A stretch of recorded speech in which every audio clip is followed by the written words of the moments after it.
YCP ప్రభుత్వం హయాంలో కోట్లాది మంది హిందువులు అత్యంత పవిత్రంగా భావించి తిరుమల తిరుపతిని అపవిత్రం చేసినందుకు తిరుమలేశని ప్రసాదంలో సైతం జంతు కళేబరాల నుంచి తీసిన నూనె కలపడం ద్వారా కల్తీ చేసి కోట్లాది మంది భక్తుల మనోభావాలను గాయపరిచినందుకు వైసీపీ నాయకత్వం మూల్యం చెల్లించక తప్పదని బీజేపీ నాయకులు హెచ్చరించారు. ముందుగా గుడి పరిసర ప్రాంతాలను పసుపు నీటితో శుభ్రం చేశారు. తదుపరి వెంకటేశ్వర స్వామి ఆలయం ధ్వజస్తంభం దగ్గర దీపారాధన చేశారు.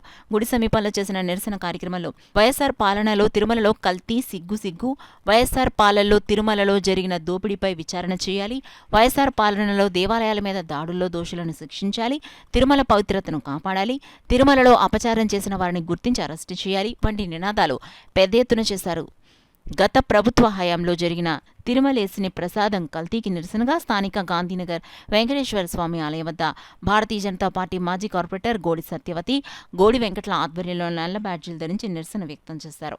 ఈ కార్యక్రమానికి హాజరైన media panellist Duvvuru Subrahmanyam, Bharatiya Janata party senior నాయకుడు పైడా భావన ప్రసాద్ మాట్లాడారు. కార్యక్రమంలో భారతీయ జనతా పార్టీ మాజీ కార్పొరేటర్ గోడి సత్యవతి వెంకట్, వడ్డాది గోపాలకృష్ణ, నండూరి వెంకట్రావు, సీతా కళ్యాణి, పైండా నాగమణి, సోమశెట్టి నాగేశ్వరరావు, ఏ అపర్ణ, బుద్ధ్యా లలిత, ఎండమూరి అప్పారావు, తుమ్మలపల్లి సత్యబాబు తదితరులు పాల్గొన్నారు. 2019లో 151 స్థానాలు గెలిచినటువంటి వైఎస్ఆర్ పార్టీ శాసనసభలో 11 స్థానాలకు పడిపోయిందంటే దాని ప్రతిఫలాన్ని, తిరుమలలో చేసినటువంటి అన్యాయాన్ని, రాష్ట్ర వ్యాప్తంగా వైఎస్ఆర్ పాలనలో జరిగినటువంటి గుళ్ళ మీద జరిగిన దాడి యొక్క ప్రతిఫలాన్ని అనుభవించినటువంటి విషయాన్ని మనం ఈ సందర్భంగా దాని ప్రతిఫలం అని చెప్పేసి ఈ వైఎస్ఆర్ పార్టీ పతనానికి అదే కారణం అని చెప్పేసి మనందరం కూడా భావించాల్సినటువంటి అవసరం ఉంది.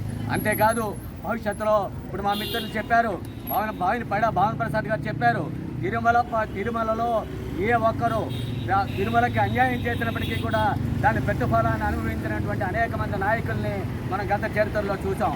ఈ వైఎస్ఆర్ పార్టీ కూడా భవిష్యత్తులో చరిత్రలో కలిసిపోతుంది అనేటువంటి విషయాన్ని వైఎస్ఆర్ పార్టీయే కాదు, వైఎస్ఆర్ పార్టీకి నాయకత్వం వహిస్తున్నటువంటి అనేక మంది చరిత్రలో కలిసిపోతారనేటువంటి విషయాన్ని ఈ సందర్భంగా తెలియజేస్తూ చెప్పింది. ఈ రోజు గాంధీనగరం వెంకటేశ్వర గుడి సాక్షిగా చెప్తున్నాం. ఈ రోజు మొదలు మళ్ళీ ఏడాది తిరిగేసరికి ఎవరైతే ఈ నెయ్యిలో అపవిత్రం చేశారో వాళ్ళు 7 కొండల వాడి శిక్షకి గురికాక తప్పదు. మీరు ఇది నోట్ చేసి పెట్టుకోండి. మళ్ళీ జూన్ 21వ తారీఖున మనం మాట్లాడుకుందాం. ఎవరైతే దీంట్లో చేశారో ఈ చర్యలు ఇవన్నీ ప్రభుత్వాలు, మీడియా ఇవన్నీ జరిగినా ఆయన ఇంతమంది కాపాడినవాడు ఆయన కాపాడుకుంటాడు.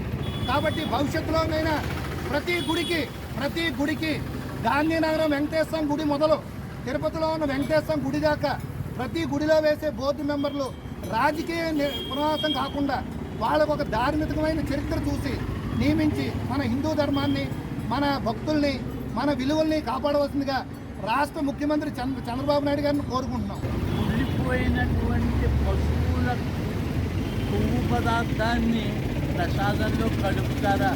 ఇంతకన్నా అన్యాయం ఇంకేమైనా ఉందండి? ఇంతకన్నా అన్యాయం ఇంకేమైనా ఉందండి?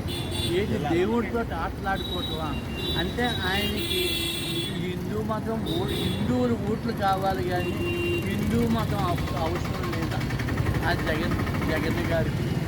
ఏమండి ఆ ధర్మారెడ్డి గారు ఆయన అక్కడికి వచ్చిన ఎన్ని ఘాతుకాలు చేశాడండి? అక్కడ తిరుమలలో ఎన్ని ఘాతుకాలు చేశాడండి?